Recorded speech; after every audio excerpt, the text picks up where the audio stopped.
Beards and Flicks, baby.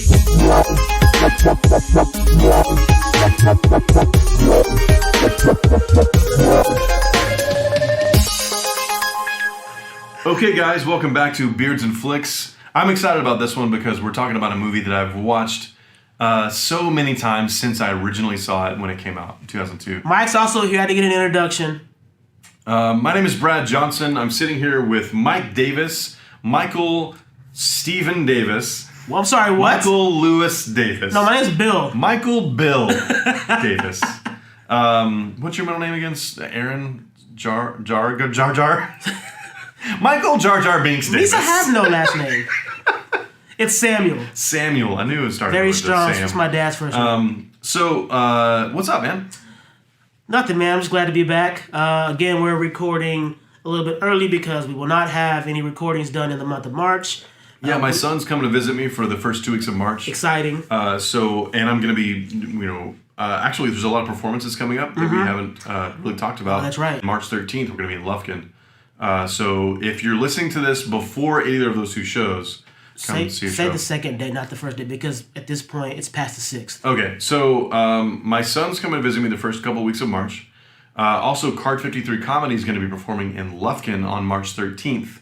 So, find us on Instagram or our social media, our website, card53.com, and grab some tickets. I may actually get to see this performance because that's kind of close to where I live. So I hope it's going to be inside, right?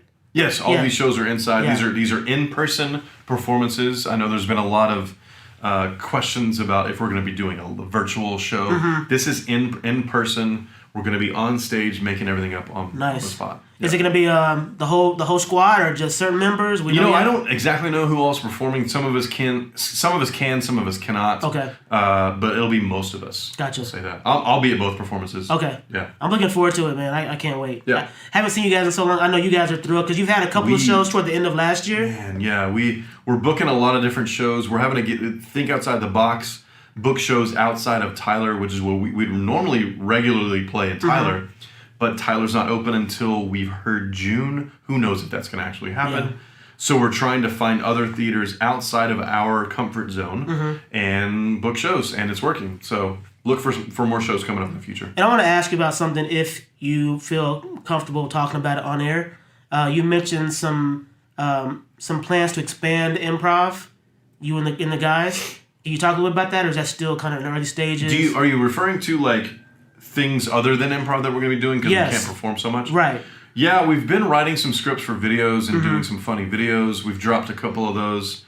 We want to do more sketch comedy in the future, but I mean everybody's trying to think outside the box and how we can get more content out and just perform more. We just love performing so much and bringing laughter to the masses because we know the power of laughter. We know that it's incredibly important right now because of the morale of America, it's right? Really the morale of the world right now is low. So we want to provide as much funniness as possible. That's not a word, is it? Funniness? We make it work. It's our podcast. Yeah. And one other thing too, I wanted you to touch on if you could.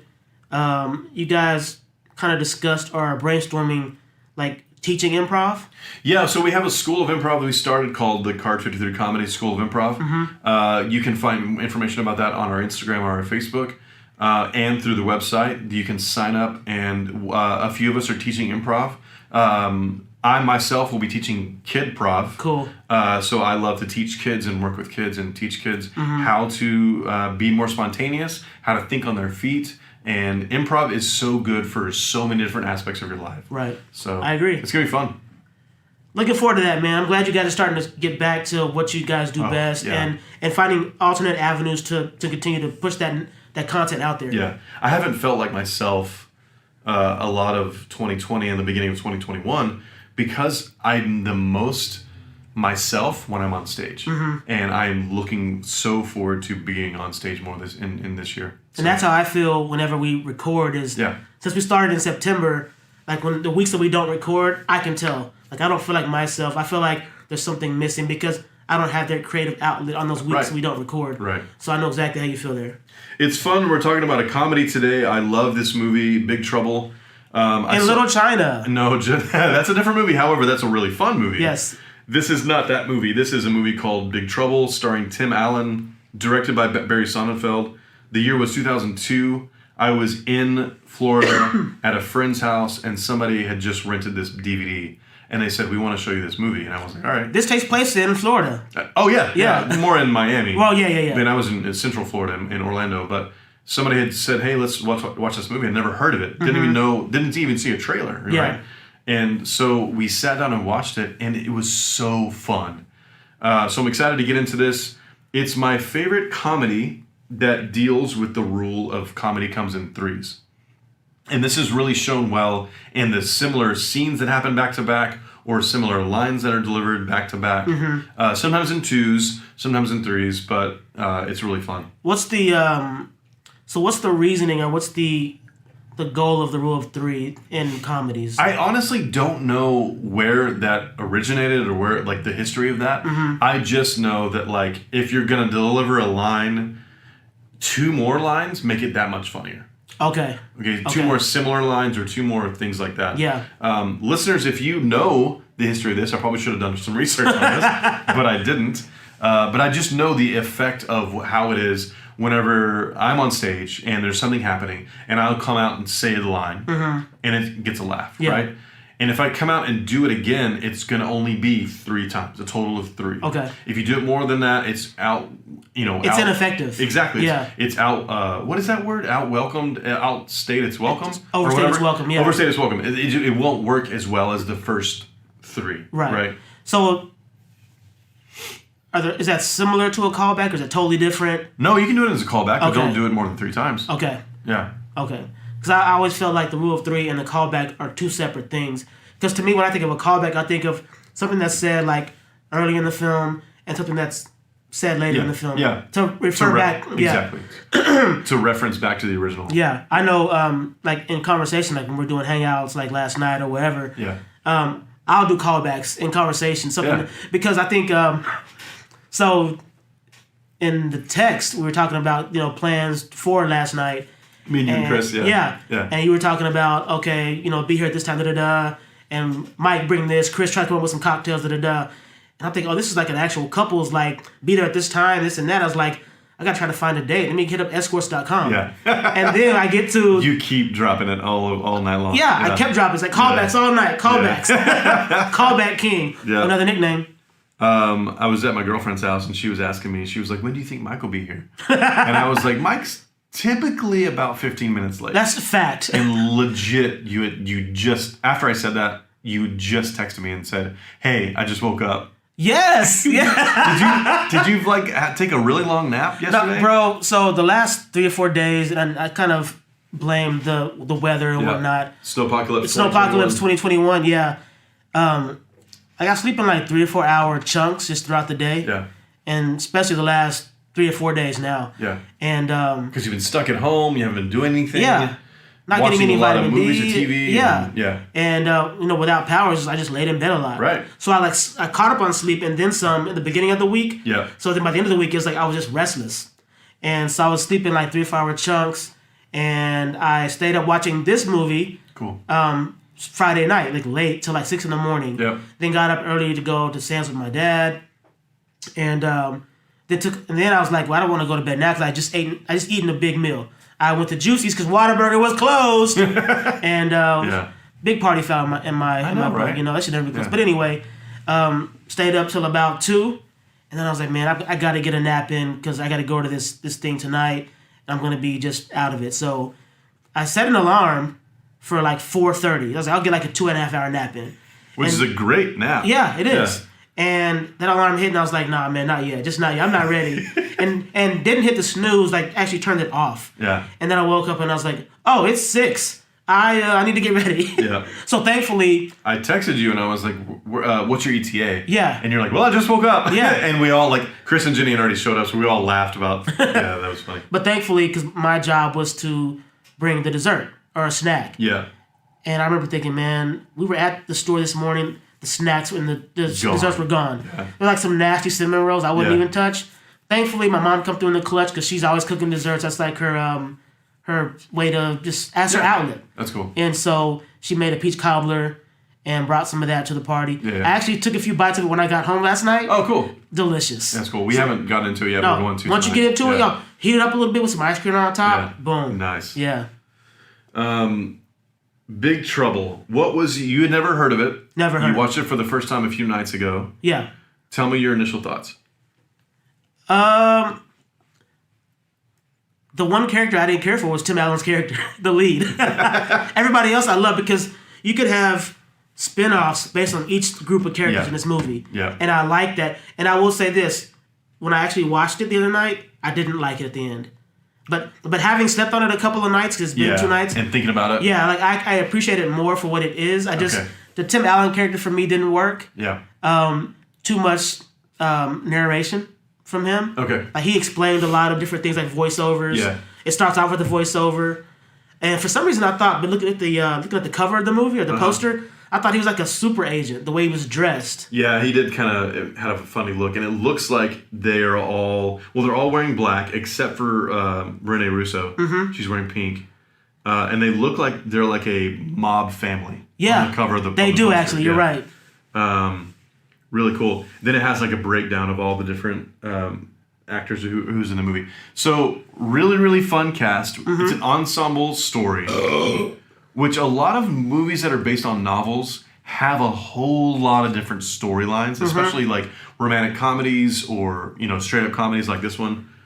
This one's kind of a heist comedy. It's kind of a romantic comedy. It's like a hybrid. Like you don't really know what's happening at first. There's so many things happening. Yeah. So many introductions to characters, like back to back to back. It's so fun. There's a really high energy movie. So this would be a good movie to watch like late at night if you're like looking for something fun to do like towards right before bed or whatever. And it was late at night when I watched it. So yeah, same. We were watching worked. it late at night. Yeah, I showed Amanda this a couple weeks ago, and what's fun about showing your friends or somebody you're in a relationship with a movie you love is that you're watching for their reactions. You are, yeah. Because you're watching to see like, are they gonna laugh when I laugh, or are they gonna think that's funny because I think it's funny, or whatever, and that's important, right? She was so enthralled with it and loved it as much as I did, which was really fun. I found out last night she has what's the term? Her funny bone is like easy to tickle. Oh yeah, like absolutely, super. And that's so fun to be people like that to be around. So 2002, let's go there cinematically and see what was going on. Okay, got a huge list. The Two Towers, Lord of the Rings, the second one, which is my favorite. Yeah. We talked about a lot of people's favorite. Yeah, we talked about this on the Cloverfield podcast, the Sam Raimi Spider-Man, the first one. Yes. Catch Me If You Can. Great movie. The first Harry Potter, which to this day I still have never seen. I've seen all the Harry Potter except for the first one. It's really more kid-oriented. Yeah, because they're like 6. And it's not bad. In fact, I enjoy it, but it's not my favorite. Yeah. Out of the Harry Potter movies. I think somebody told me recently, they were like, if you've seen all the others but not the first, you don't need to go back to it. You're good. Yeah, it's too, I guess, kiddish, and so it wouldn't be... It's kind of Christmas-driven. Oh, okay. It's around Christmas time. Oh, I may watch it then because of that. I like Christmas-oriented films. Yeah. Star Wars Attack of the Clones, the second of the, the threequel. Yeah, I mean, that one was, in my opinion, out of the prequel trilogy. Yeah. That's what it's called. Mm-hmm. That one was fun and because of the battle scenes and stuff like that. Yeah. With the Roger. All those robots. And we get Ewan McGregor with a mullet. Oh yeah, yeah. All right, so Jesus. Basically, the lightsaber. Yeah. The Pianist, which ironically we talked about this Adrian movie Brody. last night. That's actually a really good movie. It's super sad. Yeah, and that's why I haven't watched it. But it's beautifully shot. Yeah. And it's a period piece. And he learned the piano for real to this. Oh, I believe he did. That's Yeah, cool. I want to say I read that. That's cool. Maybe he just moved a piano. Maybe so. He's a piano mover. He moved the piano. Who may or may not be Adam Brody's brother. We don't know yet. He's not. Oh my gosh. Okay, so none of you guys even think that they're brothers. Adrian Brody and Adam Brody are not related. Okay. They have the same name. Y'all, look who's calling. Hey, Adam, what's up, Adam? Are you related to Gina Davis? But she's white though. Fine. By the way, listeners, Mike is black. Oh yeah, you haven't seen me in a few episodes. Okay, still black. Where are we at? Scooby Doo? Did you see that? Did you guys? There's nobody here but me and you. Well, I mean, I watched it with my son. Okay. In the recent past. Yeah. That's the one with all the like Freddie Prinze Jr., Yes. Sarah Michelle Yeah. Gellar. Yeah. It was decent. Yeah. Yeah, I saw it in the CG theater. was really bad. It but- was bad. Yeah. Gangs of New York. Born Identity, the first one. Minority Report. I love Minority Report. Me too. Yeah. I can watch that one often. Let's cover that. Yeah, we should. One of your favorites that I just cannot like for some reason, Road to Perdition. I have tried to like this movie. I've seen it twice. Conrad Hall's last movie to DP. Tom Hanks. It's real gritty, and around that time, I was really into gritty stuff like that. Okay. Like kind of, it's a slow burn. It is a slow burn. You know, so I enjoyed it. Which is fine, but... It's, what's his name? Jude Law. Sam Mendes. Oh, Sam Mendes, who directed directed Skyfall, yeah. For me, Sam Mendes, I'll always associate with Skyfall over everything else. Yeah. And the big problem I have with that movie is I just don't see Tom Hanks as like a rough guy, tough guy. He's so likable. He's Mr. Rogers. Come on. Who else would you like to see in that role? I think we talked about this. Russell Crowe was hot at the time. I could see Russell Crowe in that role. Yeah. That was 2002, so... I think my favorite Russell Crowe movie besides Gladiator is 3:10 to Yuma. Man, that's a really good Wonderful remake Western. Ben Foster's in that. Christian Bale. Yeah. Yeah. Oh, Ben Foster's character, who was in this movie. Who's in this movie? Yeah. Yes. Yeah. He had the most punchable face in this movie. Oh my god. With that haircut, the hairstyle, and like that green button down, Yeah. brown pants. yeah. Put some real clothes on. Yeah. And his hair was like dyed red. And it was like super spiky. Yeah. I guess that was a thing in 2002. Anyway, the first Resident Evil. Have you seen any of those movies? Oh yeah. Absolutely. Okay. Yeah. I love Yeah. the first one. Don't you love who is in those movies? Mila Jovovich. Yeah. Oh my gosh, my other wife. Who's your first wife? Kate Beckinsale. Oh, okay, right. I met her. Of course you did.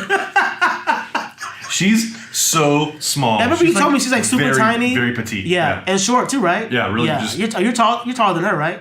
I mean, definitely like a Head and Shoulders taller Yeah. than her. Yeah. Oh, shout out to Head She and gave me a Shoulders. hug, and she was just like, I was like, "Where are you?"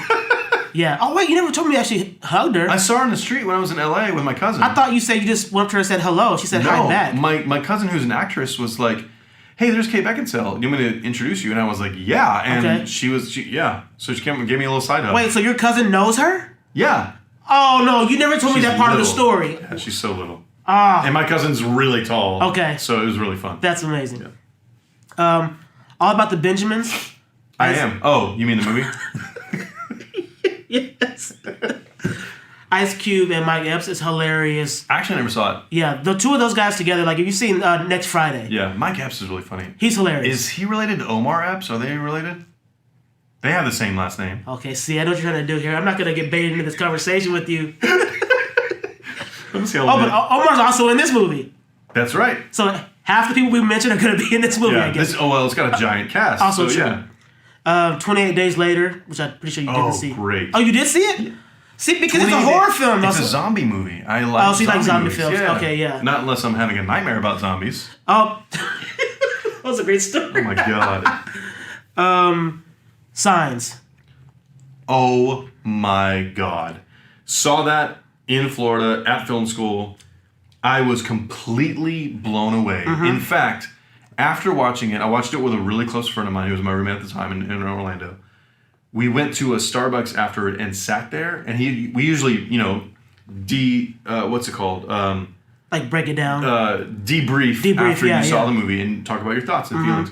I couldn't talk about it because I was so speechless after seeing it. I loved it so much. Was there something specific about the movie itself, or It's just M. Night, man. Like, he was Yeah. in his heyday. He was doing really, really good work. It had to do with aliens, which I'm interested in. The way it was shot was very, like, old Hollywood. yeah, it was. You're right. And a lot of, like, slow camera movements. I really love it. It's really good. I mean, to me, She it's put water everywhere and Yeah. like a whole bunch of different, like, flashbacks and flash forwards, and it was so good. really Yeah. good. I agree. The aluminum hats they wear in the Yes. closet. Oh, Joaquin Phoenix. Yeah. Man, his role in that was so good. I love Uncle Merrill. Yeah. Yeah, I loved him in that. That was 2 years after Gladiator again. Yeah. So yeah, hated him in Gladiator, by the way. Well, I mean, he's a I mean, hateable character. Yeah, he is. Unfaithful, Diane Lane, Richard Gere. Have you Never seen saw that? that. Crazy movie. I remember it, but I've never seen it. Yeah. The Ring, Oh, okay. classic. I love that Yeah, one. I actually did see that. Okay, nice. Blade 2, which to me was the best Blade. Chicago. You don't like Blade 3 with Ryan Reynolds? Bro, are you asking me for real? Yeah. You're serious? You think Blade 2 is the best of the Blades? Yes, 100%. Okay. Yeah. Blade 3 just didn't fit the tone of the first two. Well, I mean, Blade 3 had some really fun characters. Also, it added Jessica Biel, who is Yeah, that's never a not bad ugly. idea. Yeah. And Ryan Reynolds is funny. Never a bad idea. And Ryan Reynolds, he just added a bunch of, like, Ryan Reynolds is. I mean, he was Deadpool basically in that. Yeah, you're right. Yeah. Right. Chicago. Oh, okay. Yeah. Catherine Zeta-Jones? Yeah. Yeah. And all those people. And all those people? Yeah. Ice Age. One I've never seen, but The beginning of Ice Age? Is that when Ice Age started? yeah, like last Sunday. Oh. Oh, I can't say that because this is weeks later. I didn't even get it. That's funny. Here's a cult classic that I've never seen, but I've heard people like say they love it. Reign of Fire. Oh, Matthew McConaughey. And who else? Who's the Gerard other? Butler, Christian Bale, like all young in their careers. It's Christian Bale, Yeah, who's opposite of Matthew McConaughey. Right. So they're dragon hunters. Yeah. Right. Yeah. I remember seeing it. I haven't seen it. I've only seen it once. I remember it not being terrible, but Right. you know, it's what it is. You know, it's a monster movie that's not great. Yeah, exactly. You know. It's not like Cloverfield. Yeah. And I'll read the rest of these off because I still have quite a few. Insomnia, Michael Mann. Oh, Insomnia. Panic Room. Did you see Panic Room?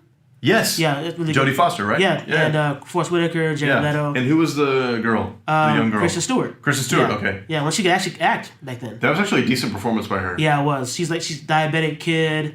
Really good performance. I don't know what happened when she grew up, acting wise. Maybe she got out of diabeticness. Sorry, Dad. He's diabetic. Edit. Okay. Lilo and Stitch, which I really love. Oh yeah, it's a fun movie. Yeah. Mm-hmm. Another, what's his name? We just talked about him, Deadpool. What's his name? Ron Reynolds. Van Wilder. Oh, the beginning of that franchise. Yeah. Oh my God. When the dog's in the pool and his balls float up. Wow. That movie was like, yeah, those types of movies were out back then. It was, it was American Pie. American Pie was late 90s. So this was in the same vein of raunchy college movies. Road Trip was another one. one. It's a big deal. Yeah, like, it those was. make a lot of money. Yeah. You know, so. And speaking of that, because that movie, Van Wilder, had Road Trip, which had Tom Green, right? Tom Green. Yeah. And in Big Trouble, we open with Tom Green type character. Johnny Knoxville. From Johnny Knoxville. No. It's I'm sorry. the guy who plays Puggy. Jason Lee. Oh, Jason Lee. Yeah, Yes. that was definitely a Tom Green part. Yeah, totally. In this Tommy, movie. Yeah, probably. Yeah. I love that Johnny Knoxville's in this. He's like so. Me too, but I feel like he was so underused. I mean, he's like. No, totally. This was like coming from Jackass. Yeah. So we all know him from that. Yeah. And I wonder if he was just thrown in for recognizability. Is that a word? You love making up words on every podcast. You make up a new word. Recognizability. Yeah, we should have a Beards and Flicks vocabulary. But I mean, he's up against Tom Sizemore, who's gonna steal every scene he's in. True. So yeah. True. But they play off each other really well. Yeah. And that's pretty much it for 2002. There's a lot of movies. Yeah. So Barry Sonnenfeld, I learned just in the last couple days, because I hadn't seen When Harry Met Sally in a long time, that he was the DP on When Harry Met Sally. He's the director of this movie, and he directed the Men in Black movies. Oh, the first two at least. Did he do all three? He did all three, yeah. Okay. You said your initial thoughts were that you didn't totally like Tim Allen's character. I still don't. But did you like all the other characters? Like, there's so many. I liked the Tom Sizemore, Johnny Knoxville character. I love those two. That arc. Yeah. Our duo. Yeah. I love Dennis Farina. Oh, yeah. As the and the guy with hitman. him. Yeah. So I don't know who the other guy is with him, like his sidekick. I don't think he's anybody. I don't think so either. He's just that guy or whatever. Yeah. But Dennis Farina has always been fun to watch. He actually just passed away in the last few years. Yeah, he did. He was on New Girl for a long time as Nick's dad. He took over for Robert Stack hosting Unsolved Mysteries. Did he really? Yeah. I didn't know that. He has a very recognizable voice. Like some of those actors, like he's got that voice. He's got that like New York mob kind of accent. He does, you know? and he even looks like one. Like if you look at him. Yeah, totally. Yeah, definitely. So that's why I guess his part went to him. Rene Russo, who has always been great. Wore too much makeup in this movie. Totally too much makeup, but that's her character. Yeah. But just like, I like how they like, her and Tim Allen meet and they just like fall in love Right away. Like Boom. She comes over to his office and she was like, "Did you need, what was it? A pair of glasses?" It was, yeah. He's like, "These aren't my glasses." And she was like, "Oh, I guess the strip was totally worthless," you know. And like I liked the writing in this. Yeah. The writing was really good, and I know there was a novel by Dave Barry, but the screenplay. Did you look into the writers? Yeah. So the writer of the script was Robert Ramsey. Okay. He's also written Life with Martin Lawrence and Eddie Murphy. Have you seen that? I never did see that. It's hilarious. Is it? Man. Okay. Yes, I highly recommend it. He also wrote Intolerable Cruelty. Okay. Man of the House with Tommy Lee Jones, where he has to like protect these University of Texas cheerleaders. Yes. And he just hates it the whole time. But it's I didn't hilarious see that, movie. but I know what you're talking about. Really funny. And he also wrote Soul Man with Bernie Mac, rest in peace, and Samuel L. Jackson. Yeah, these are decent movies. Yeah. Yeah. And then Matthew Stone was the other screenplay writer. Yeah. I was surprised that this was a book first. It didn't seem like something that would have been like a novel. Yeah. This seemed like something that somebody came up with. But hey, whatever. So the guy who wrote the book hasn't really done much. Dave Barry. Dave Barry, he wrote Dave's World, which was a vehicle for the guy from Night Court. What's his name? The judge. John Larroquette. Yeah, no. Oh, the judge. What's his name? I don't know his name. Hold on. Harry Anderson. Yes. Really funny. Mm-hmm. Really good. I always loved him. Speaking of Night Court, I heard they're trying to bring that back. Oh, I did hear that too. Yeah. But I'm trying to remember who was... It was all the original cast. Yes. That's what it was. Yes. Okay, cool. Dave Barry also wrote some things for the 75th Annual Academy Awards. It says special material written by. So I guess he did some sketches or some funny things. Yeah. And that was in 2003, so that was the year after. This movie. Okay. And then he wrote Complete Guide to Guys, a book in 2005. Complete Guide to Guys? Complete Guide to Guys. It turned into a movie. And John Cleese is in it. A bunch of randomness. But anyways, so I love the screenplay. I love all the funny lines in this movie. I love all of the different characters. I love I know I say I love a lot, but well, when it comes to comedy, you definitely love. I am completely enthralled by comedies. Yeah. And there's so many different things, how everything's entwined and everybody's character comes together and is connected somehow. That's always fun to me. I love those It's kind fun of stories. to me also when it's done effectively. Absolutely. Like this. Like a while back we talked about Playing by Heart. Yeah. And how all the characters come together at the end and it seemed disjointed. And, Yeah. Yeah. Right. This is all connected. And Stanley Tucci plays a really funny, by the way, asshole. Yeah, he's the guy I hated the most in this movie. Yeah. Hated him. Worse than Tim Allen's character. I just didn't like Tim Allen because It was kind of blah. Yeah. Okay. But there wasn't a lot there for him. Okay. So this movie kind of reminds me of if they did a Seinfeld movie, because Jerry Seinfeld is the lead, but there's not a lot of depth to his character. You really watch Seinfeld for it's who's around Seinfeld. Exactly. Yeah. Yeah. Kramer, Elaine, George, Newman. Yeah. Hello, Newman. Yeah.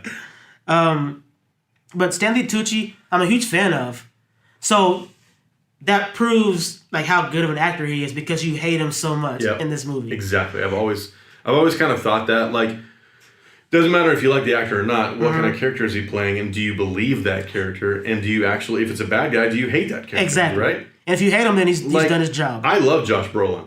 Right. Okay. I've always loved Josh Brolin. Yep. I hate Thanos. Right? You know what? I actually don't hate Thanos.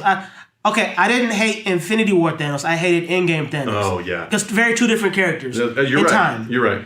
One was just vicious, cutthroat. Yeah. And this guy was I'm actually just trying to do the universe a favor. Yeah. But his character was super interesting. We actually got a backstory on him in Infinity War. Yeah. And which kind of... We'll talk about this another time. Yeah, we'll talk about it later. Because we have a lot of thoughts about those movies. Yeah, we do. But yeah, there's actors that... And you've heard of the interviews where they play a horrible, deplorable character. Yep. And that's what they're known for. So when people when they're out in the street, they come up to them and say, I hate you because of this character. Yeah. It's just a character. I'm just doing a job. Yeah. It's important. That's not really me. Yeah. But I'm pretty sure he had a blast being that type of character in this movie. I mean, I think this movie would have been a lot of fun to watch the making of. Yes. to see the outtakes or Outtakes, whatever. man. Patrick Warburton's character is so funny. Him and Janine Garofalo, I love that whole thing. Yeah. Like where they're cops together and like her blouse was ripped open. It was so random because like at first they show him just kind of staring at her while they're driving. Yeah. And then he goes on to tell the story. So the thing is, I talked about how I didn't like all the narration Tim Allen does. Yeah. He narrates for every character, but he wouldn't know all that information about those characters. That's true. That's one thing that stood out to me. I was like, you talk about all the characters, but you don't even know all these characters' backstory. Interesting. So some of the intimate details of like Jenny and Patrick and that whole thing about her blouse being exposed. Yeah, and what collection it was from. And yeah. He knew every little detail. Which is funny. Yep. I like the little throwaway lines about like Travel Channel and Discovery Channel. Yes. You know? Yeah. And that the toad and all that stuff and how Omar Epps' character knew all that stuff. Yes. That was really funny. So I got concerned because when he and Heavy D walk in. Yeah. Heavy D. Yeah. Rest in peace again. Right. A New York rap legend. He's got all the lines at first. And I got nervous because when I was doing my notes for this movie, I saw in the cast is Omar Epps. I'm a huge fan. Yeah. And when he didn't speak for the first 5 minutes of that monologue, I was like, they better give my boy some speaking lines. Yeah. And then finally they did. And I was like, Forget okay, about it. cool. Yeah. Omar Epps was in a movie called Mod Squad. Did you ever see that? Yes. With Giovanni Ribisi and Claire Danes. Claire Danes. Mm-hmm. I had a DVD of that movie and I watched it a lot when it came out. I really enjoyed that movie. It was a really good movie. I mean, I know it was based on like the 70s TV or show. something. Yeah. But that movie was great. Mm-hmm. Yeah. I loved it.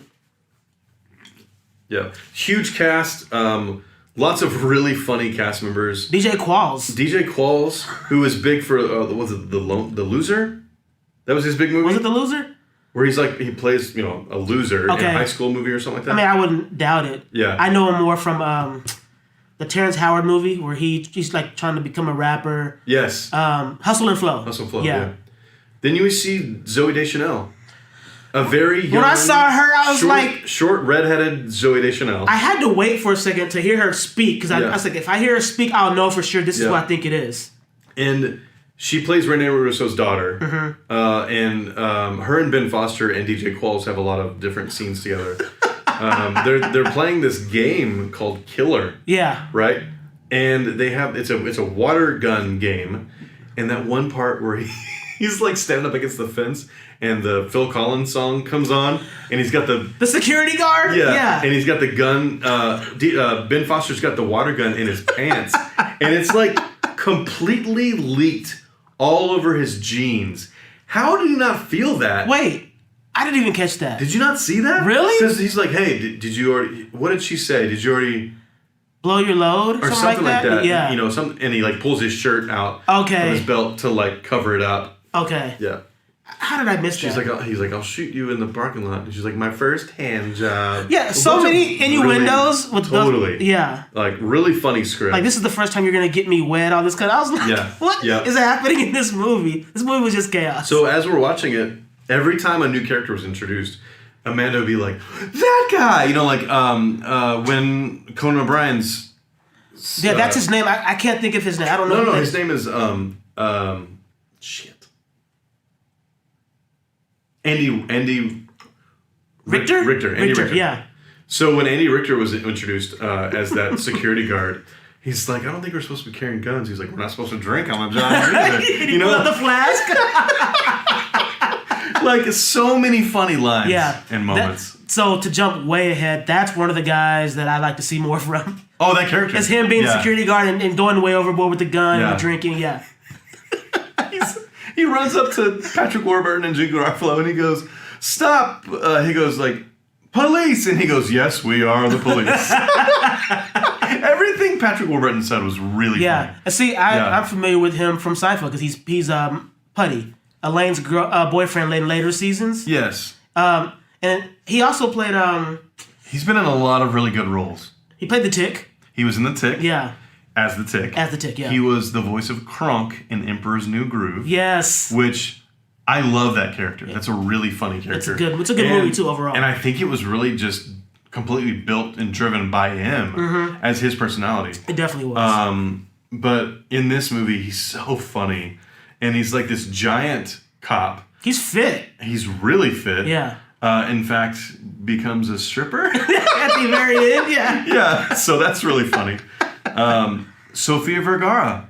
Bro, when I saw her, I forgot she was so young. A very young Sofia Vergara, who is the housekeeper for Stanley Tucci's and Rene Russo's family. Yeah. And the way that Jason Lee meets her, he's like, "Listen, I love you." Yeah. And Jason Lee loves Fritos. And she brings him Fritos, and he's like, "Listen." She sees him.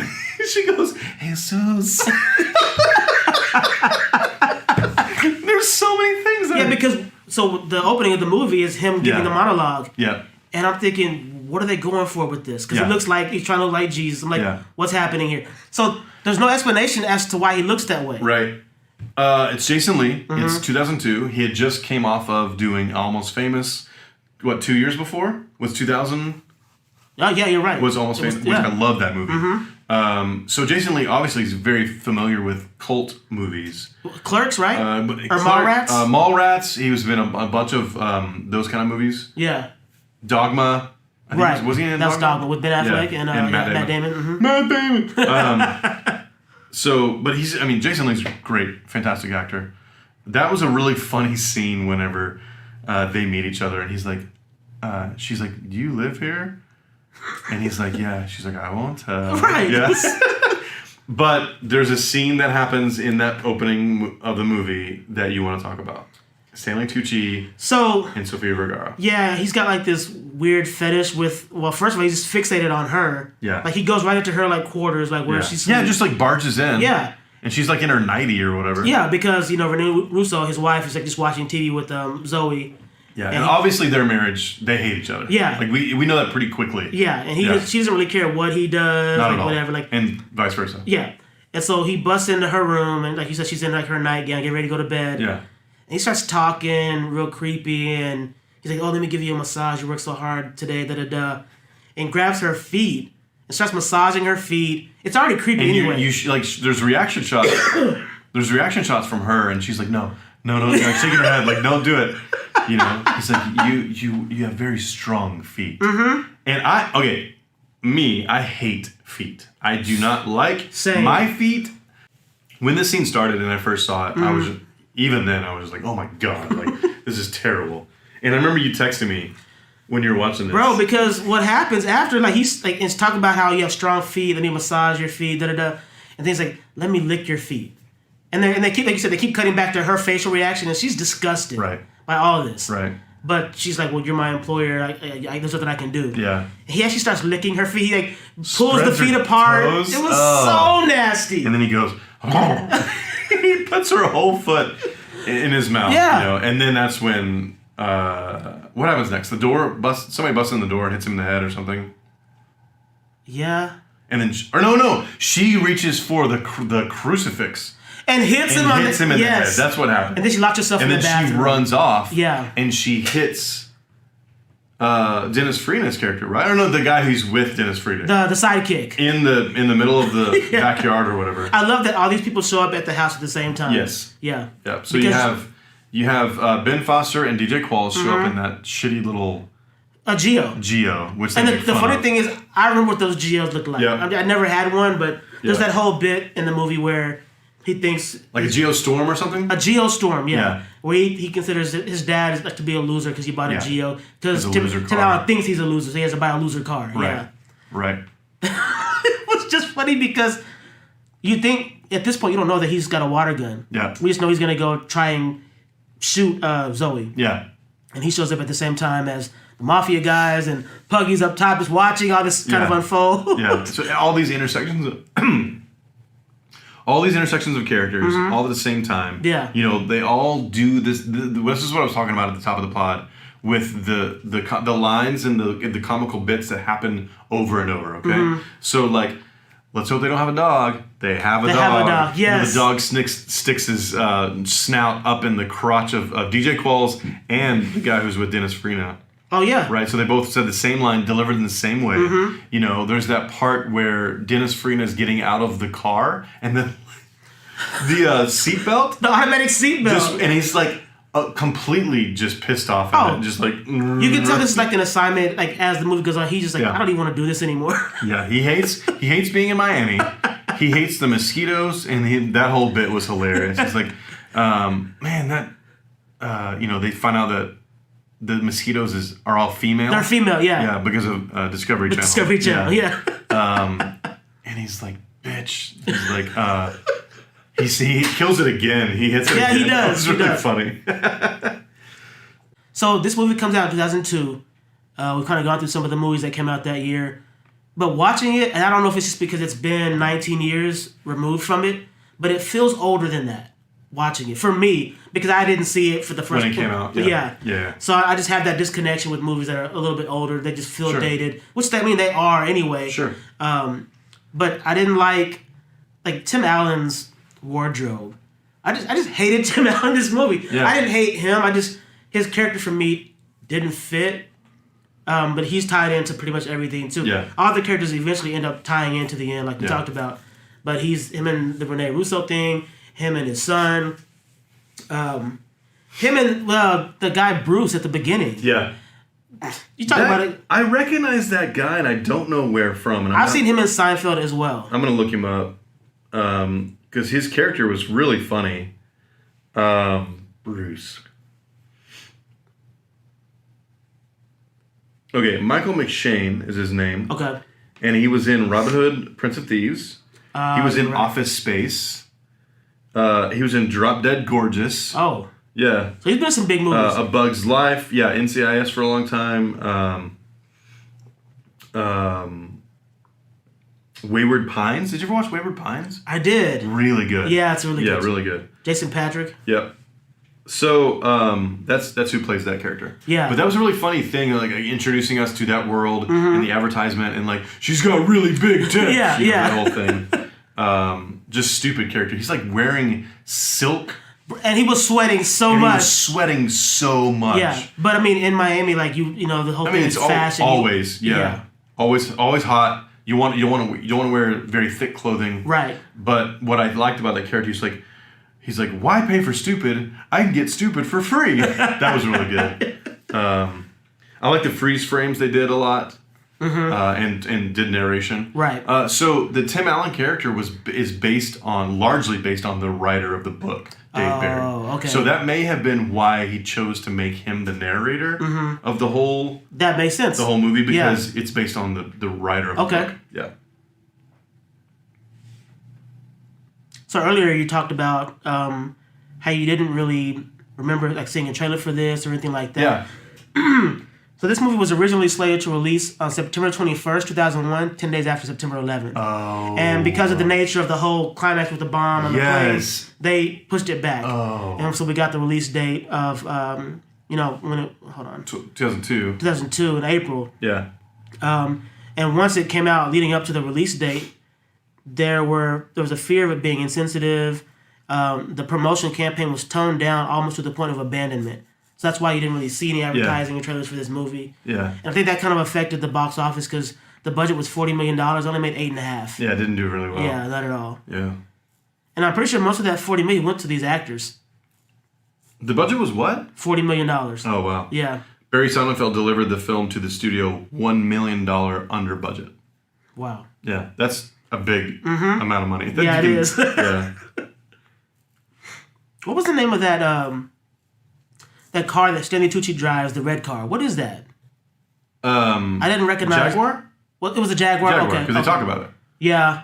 He's like, it's made by Ford now. Oh, that's right. They call it a fag jag. That's what they call it. Yeah, Sizemore calls it that. Sizemore and Johnny Knoxville. Yeah. Yeah. Don't call me asshole. That was like Johnny Knoxville's character was so muted and so different for him. I mean, like it's. I like that he was in the movie, but and he provided a lot of funny content. But it's just weird for him to play that role. It was. I did like the introduction to the two of them when they walk in that bar where Puggy is. And Puggy has his chain sitting next to him. Yeah. And he's watching whatever on TV. The workout chick, which was so strange, watching that. Oh my God, that was hilarious. And those then, two Russian guys that own the bar. He's crazy. bar. Yeah, he's bar. He's bar. And so then Knoxville and Sizemore walk in, sit down, and he kind of looks and sees his change and kind of like swipes it. Yeah. Sizemore to me was my favorite character in this whole movie. Yeah? Yeah. And I'm not even a Sizemore guy. When I think of Sizemore, I think cocaine in the 80s. I mean, he plays a lot of what's the term? Supporting roles. Yeah. Right? Mm-hmm. He doesn't do a lot of lead things. No. And it's not that his acting is bad, it's just different and like kind of gruff, and he kind of always plays an asshole. Yeah, he does. Even when he was in the movie that I talk about a lot on this podcast, Hearts and Souls with Robert Downey Jr., his character was kind of an asshole character. Yeah. And so it makes you think he is. And if you look at any of the things he's been in the news for, he's actually an asshole in real life. So Hearts and Souls, easy for him to play. Real quick, 80s, right? No, I want to say it's either late 80s or early 90s. Okay. I'm gonna do a real quick search.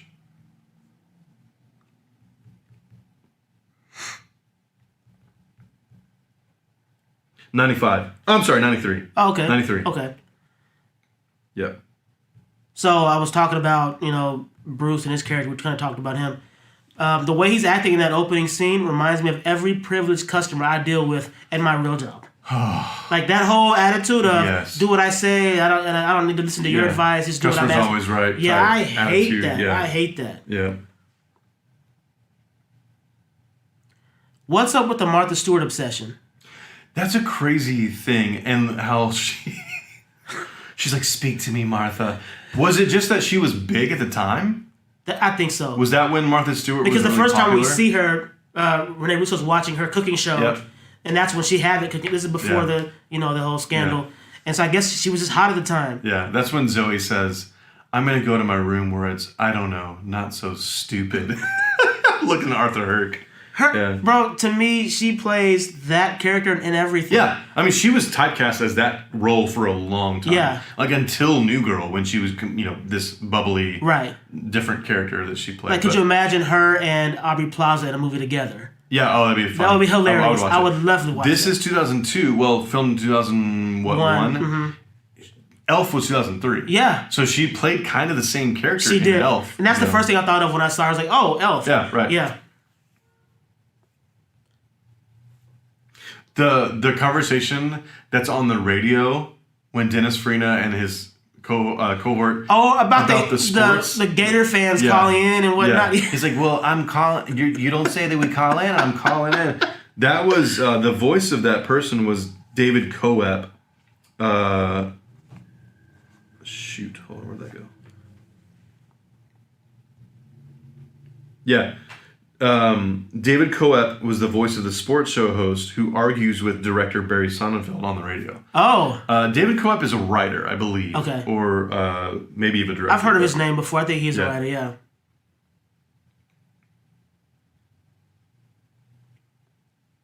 So I got an issue with the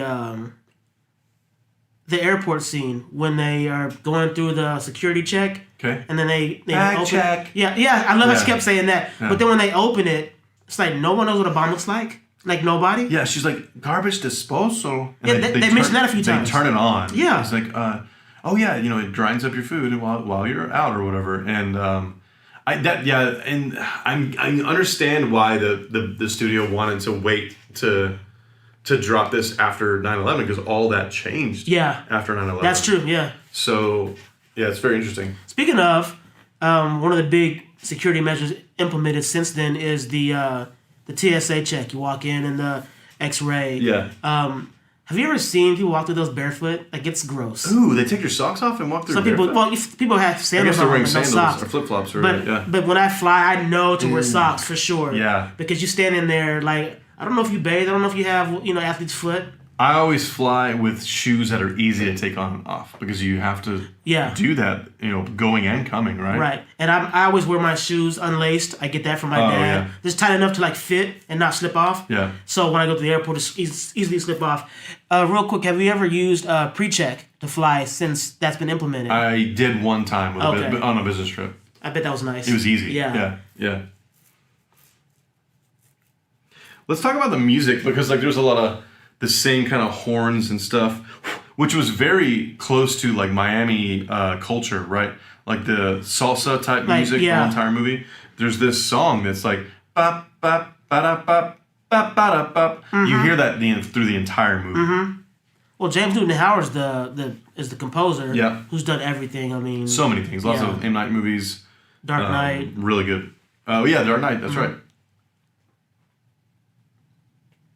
Yeah, because this is supposed to take place in Miami, so there is that Miami vibe. Like there's a big like Cuban or Latino culture in Miami, so that would explain the horns. Whenever they get into the Hummer, the song that you can hear is a Heavy D song. Yeah. Yes. Yeah.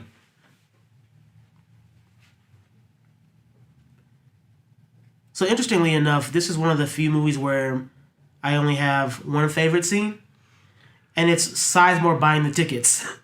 Where he gives his name is John Smith. Yeah. And he's like, and she's like, and the lady he's talking to is the lady from the Men in Black movies. Oh yeah, you're right. She is. Remember the guy who he's like yeah. That's his wife. Oh, okay, you're right. Yeah. In that movie. Yeah. So he's like John Smith. She's like, and he's like gives her the $100 bills or whatever. She's like, how much will it cost for 4 tickets to the Bahamas? Yeah. And she's like, Nassau or Freeport? Yeah. He said, the Bahamas. Yeah, he goes, Nassau and Freeport are in the Bahamas. Yeah. And then she's like, well, first I'm shocked by the price she gave him. Because it's 2002. Yeah, right. So 4 tickets. And you know what? Flying from Miami, it might be cheaper to fly. It's pretty close. It's probably like an hour away on a flight. Yeah. And so she's like $360. And he gives her like thousands of dollars in 20s. Yeah. So they started counting it. And then she counts some more out for herself. He's like not looking, and she just drops a few more. Yeah. And then he's like, okay, and what are the names of your other passengers? John Smith. John Smith. Yeah. She's like, okay, family Smith. Yeah.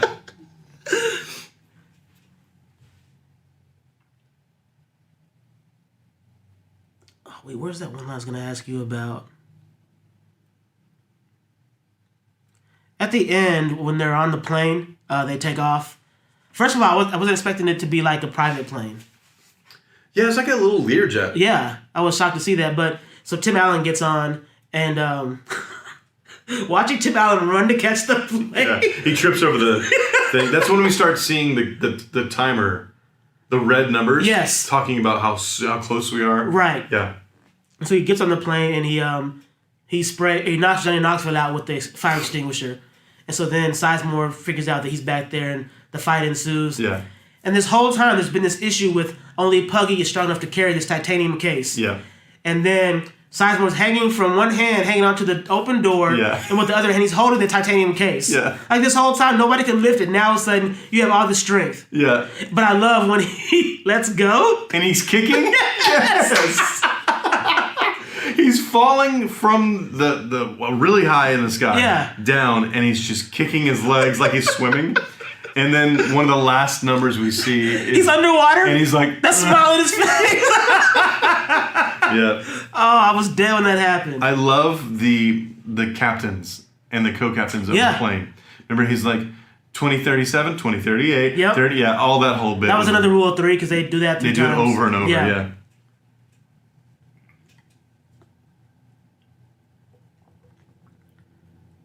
My 2 favorite lines in the film are back-to-back. Okay. It's the scene towards the end before they take off to the airport. Sizemore's got the cops tied up, and Arthur's Stanley Tucci's character. Yeah. And Dennis Farina, his sidekick, are outside. Dennis Farina's looking through the scope to see how everything's unfolding. Tim Allen's in the kitchen, and Dennis Farina says, "Oh, we have a diehard scene developing in the kitchen." Yeah. Like, I have to use that line. I love that. That's really good. Yeah.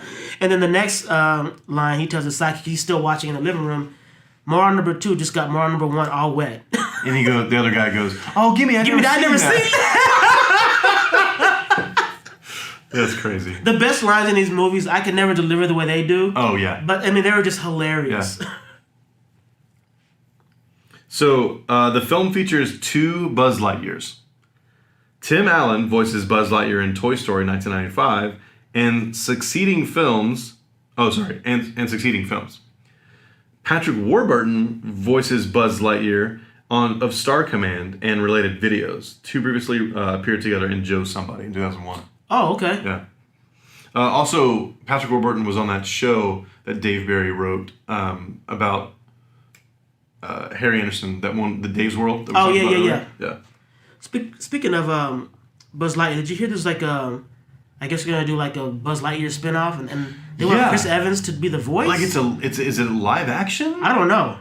Buzz Lightyear thing? Well, I guess we'll find out. Yeah. Patrick Warburton, who plays Officer Walter Kramitz, also voices Officer Joe Swanson on The Family Guy. Yes, he does. Yeah. That's right. He's got a great voice. Yeah. A lot of these actors were in a lot of projects together really similar as far as time goes. Mm-hmm. Dennis Farina and Rene Russo were in Get Shorty. Yes. The year before. Right. Which was a great movie. I loved Get Shorty. So when I saw the poster for this movie, it made me think of Get Shorty. And then there's one that came maybe a few years after with John Travolta. Be Cool. Be Cool, The yeah. sequel. These three movies all kind of... Oh, wait, Be Cool's a sequel to Get Shorty? To Get Shorty, yeah. Oh, I didn't know that. Yeah. But different characters though, right? Different characters, but based on the same kind of stuff. Okay, got it. Okay. So speaking of Be that... Cool is about getting a movie made. That's right, yeah. Yeah, and Get Shorty is about... it's something very similar. I gotta rewatch that. Yeah. So you talk about how a lot of these actors were in like similar stuff together, different projects in the same vein. So the DP for this is Greg Gardner, who was the DP on Elf, which also starred SNL. Yeah. Also, Johnny Knoxville's in Men in Black 2. Yes. Yeah. Directed by Barry Sonnenfeld. Yeah. The next year, I think, or the same year. The same year. That's 2002. Men in Black 2. Mm-hmm. Yeah.